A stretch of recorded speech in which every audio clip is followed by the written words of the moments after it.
Oh my gosh, I guess it's working now. Sorry about that, guys.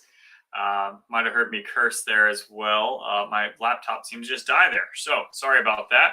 But we are back here like we are every Wednesday at 8 p.m. covering the market stats, covering the local news, and also doing any questions that you covering any questions that you guys have living here in Jacksonville, St. Augustine, or Palm Coast.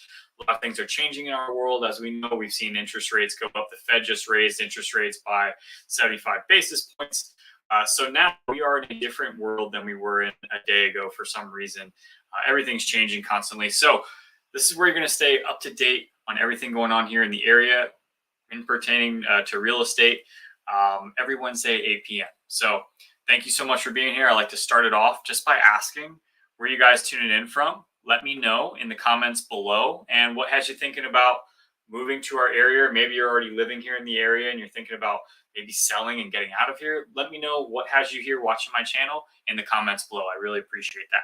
Also, extra points if I say on top of that and you leave that comment below, you get some extra points because that is my catchphrase. I say it a lot and it's almost habitual at this point. So I'm sorry about that. But let's go ahead and let's get started and we'll look at the market stats. And we'll do this like we do every week. I'm going to share my screen. Okay.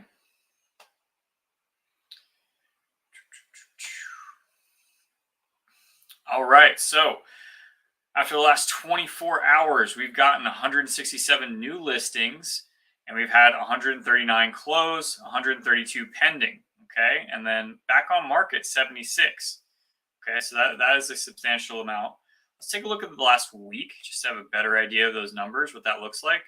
Okay, so we have 1,172 new listings, 839 pending, 407 contingent taking backup, which is essentially, it means it's under contract or pending as well.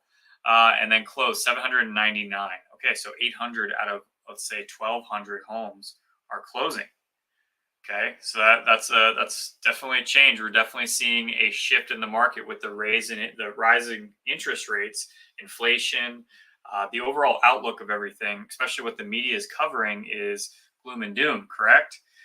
So let's just take a look at how many homes are on the market. I think this hit actually 6,700 homes earlier this week, but you can see we're at 6,400 homes, 6,491 to 6,500, let's say. Balanced market, it's going to be between 8,000 and 9,000 homes. So we still have a little bit of a way to go before we're back in that, before we even reach the talkings of buyers having a lot more leverage in the negotiations than the sellers do, or what you would call a balanced market where buyers and sellers have equal leverage. So we still are in a seller's market, which is really important for you to know. So let's go over to market stats. We're going to take a look at inventory. And we see inventory, it's going up, it's going up. Okay, so it says total inventory 7,000. That doesn't seem to make, that's for the last month of August. Okay, so that's not active of what's today. But let's look at the absorption rate. So we're still under 2.5 months of inventory available. Now you can see since really of, let's go back here, March, April, things really started to taper up. And then June and July, where we've had this talk about inflation and how bad it's been these past couple months. And with all the changes every month with the Fed rate, it's definitely changing people's opinion and what they want to do and making them be a lot more reserved in their spending. And that's no secret. Sale to list price, also important stat here, guys. You can see we were at 100, 100.5, 100.7, 100.7. And now down here, let's see, down here we're at 97.1. So we are in a different market where buyers have a little bit more leverage. Now that's not, 3% off a list price, it's not a ton of money, but hey, that's a little bit more than it was before where you're paying over list price, waiving appraisals, waiving inspections. So that's definitely a change from the market we were in before. And that's a welcome change. It's funny is like the market of last year was that FOMO, that fear of missing out. You're going to miss out on the interest rate in the house. So a lot of people bought a house when they really necessarily didn't even like the house. They were just like, let's get in, lock this rate in and move forward on it. And now that buyers actually have a little bit more leverage in the conversation between a buyer and a seller. People are like, you know what, I want to wait. And it's because of what's going on globally. We have so many different things going on. Most of it has to do with inflation and then also the interest rate rise. And apparently the Fed is raising the rates so that they can tame the inflation and bring it back down to a agreeable level. But when will that happen? Now, we're talking about the Fed and raising interest rates, and people think when they're raising the interest rates, they're also going to raise the mortgage rates. And they're correlated, but they're not causated, right? So just because one goes up doesn't mean the other one goes up.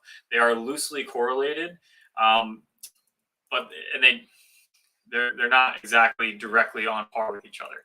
So I want to pull up an article here, which just states like, hey, we all know that the Fed has raised the rates.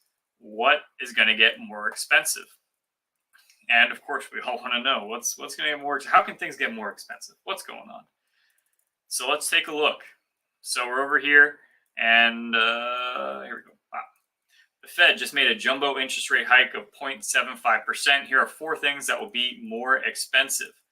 Okay, so this is the 5th straight increase to the federal funds rate. That's the highest since 2008.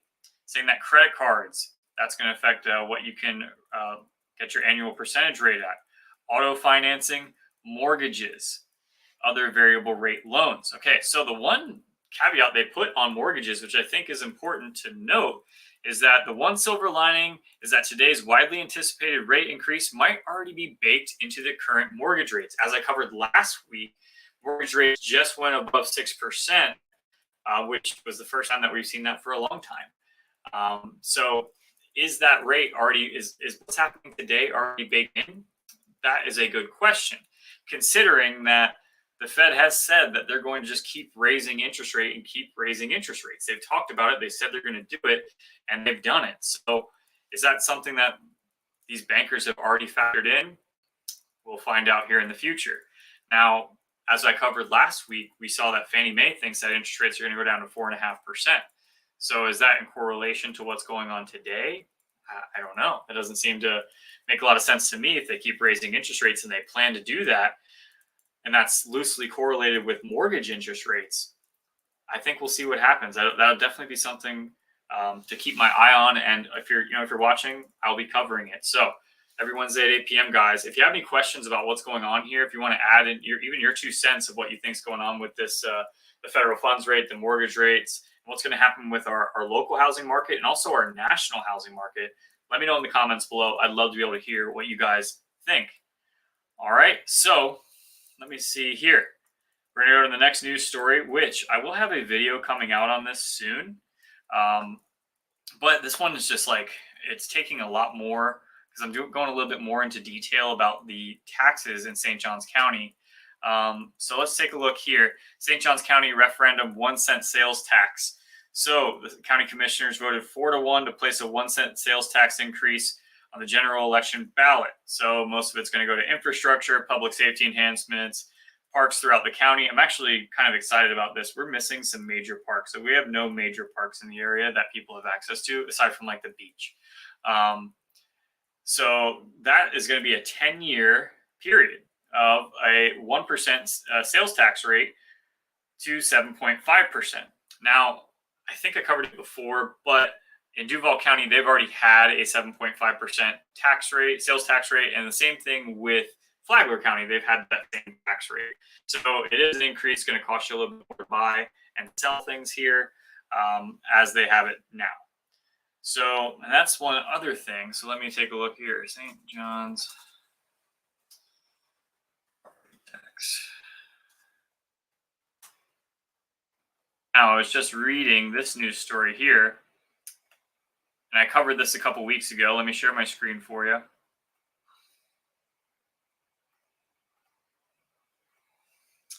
St. Johns County advances property tax rate $1.55 billion budget proposal.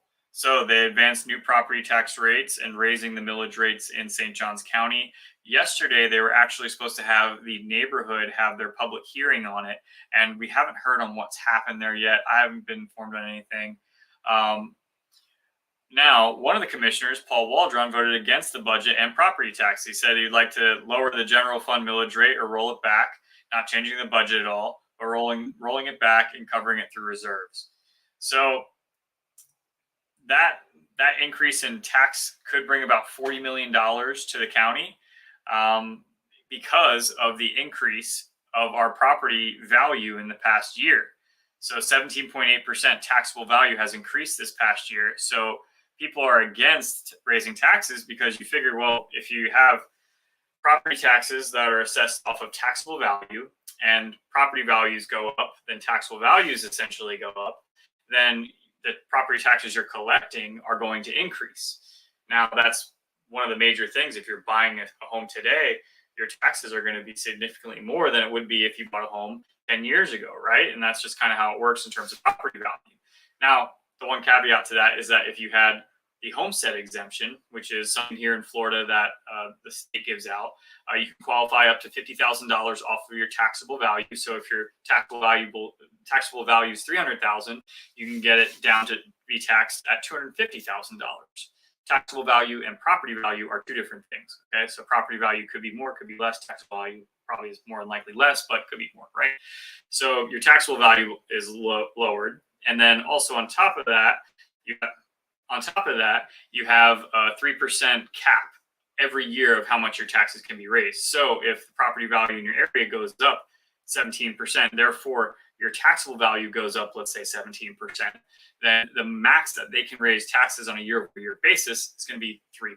So it protects you as a homeowner, and you have to be a primary resident here in the state of Florida to qualify for that exemption. All right. Awesome, guys. Well, hey, if you have any questions about what's going on here with the taxes, if you have any questions about what's going on here in St. Augustine with the sales tax, let me know in the comments below. I'm going to cover a story here that I think is pretty cool, something that I'm involved with here in town.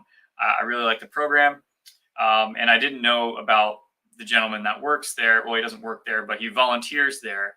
Here we go. Habitat for Humanity volunteers help veteran build a new home in St. Augustine. Christopher Barajas, a retired Navy veteran, is working on building a house in St. Augustine alongside volunteers. He's a Purple Heart recipient, a Navy veteran.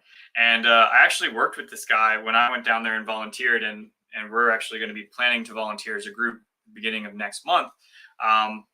But super nice guy. Never even brought up he was in the military or had a Purple Heart, shrapnel on the face. But he's part of the program there is that you have to put in a certain amount of hours every month to volunteer to build not only your home but other homes in the community, so that you can qualify for that home and that payment and what you get. Because Habitat for Humanity subsidizes a good bit of the mortgage because it's all depending on income.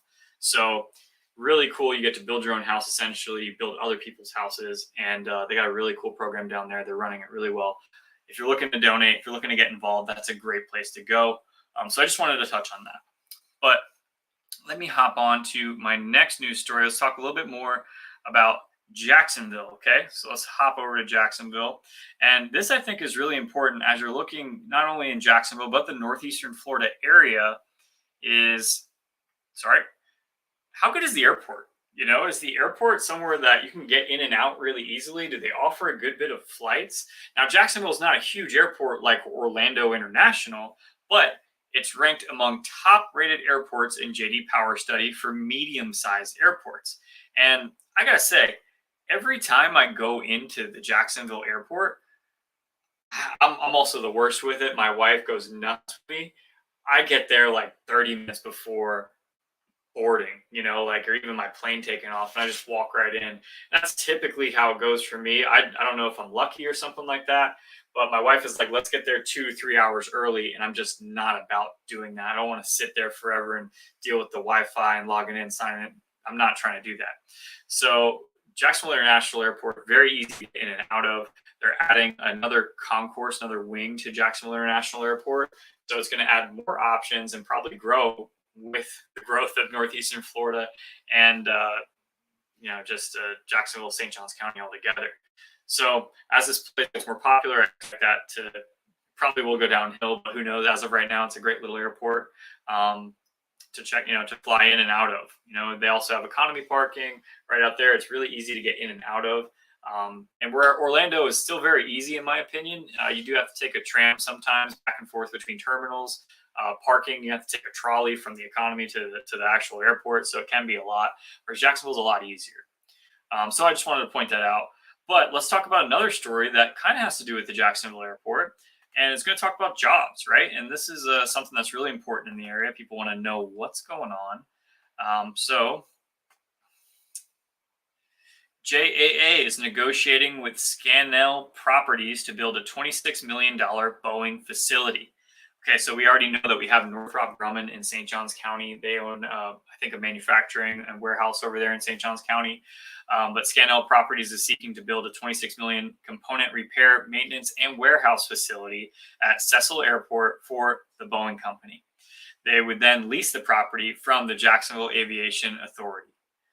So I think that's pretty significant. I imagine it's going to build a 150,000 square foot facility.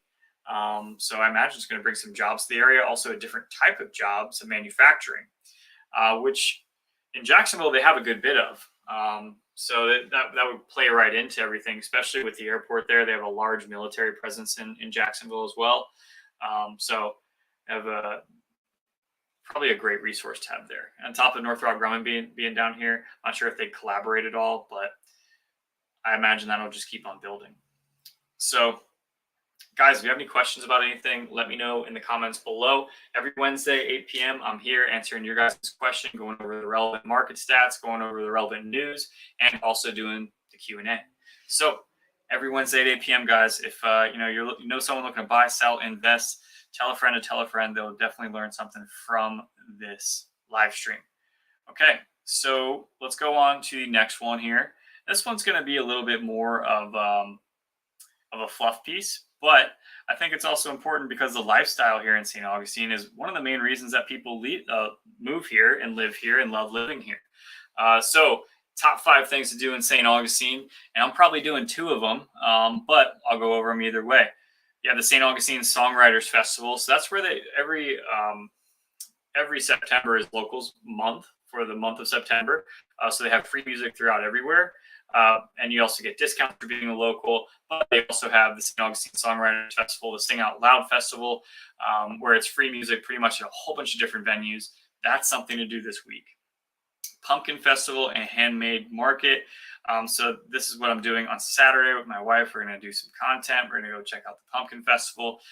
The leaves will not look like that. It's 85 degrees outside.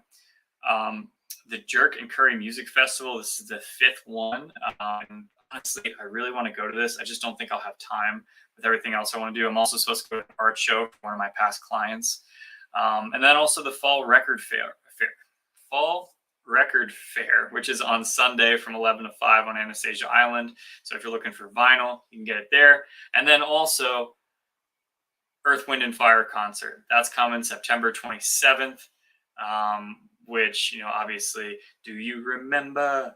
If it was the 21st night of September, that would be way better, but it's not. But I think that is something cool to just check out here, guys, because St. Augustine's a great little town. You got the beach, you got the history, you have a whole bunch of live music coming through the area. The St. Augustine Amphitheater is a great venue. They also have small bands and art galleries and all that kind of stuff all around St. Augustine. So it's something for everyone here, So let's go on to... I should have covered this one first because we were talking about development. And, the main thing that a lot of people say is like, oh, you're a realtor, you're pro-development. And you're right. You're 100% right. We have affordable housing crisis here in St. Johns County. I'm pro-development. Let's build more stuff. Let's make it more affordable for people to live here. It's not necessarily what people want to hear because when you build more housing, your housing prices actually go down, right? But we need more houses here for the people that want to live here. The cost of renting is well above $2,000 here. So I think we need to change, but I don't develop any of these properties, guys. I just tell you about it. So don't shoot the messenger kind of situation. St. Johns County Commission votes against industrial park proposed for farmland. So this would have been on State Road 207. It would have been 1 million square feet of industrial space. And it would have been 90 acres. It would have been a little bit bigger if you're local here in the area, the Avenues Mall. Now, The one thing I want to highlight here is something that we're talking about, how Jacksonville has a lot of jobs, manufacturing, and a lot of people go to Jacksonville for work. In St. Johns County, we have some jobs, not that many, but most of our jobs in St. Johns County are going to be around the hospitality industry, right? So this guy was denied, and he said, "This is a much needed industrial park in St. Johns County. We have to stop being such a bedroom community to Jacksonville."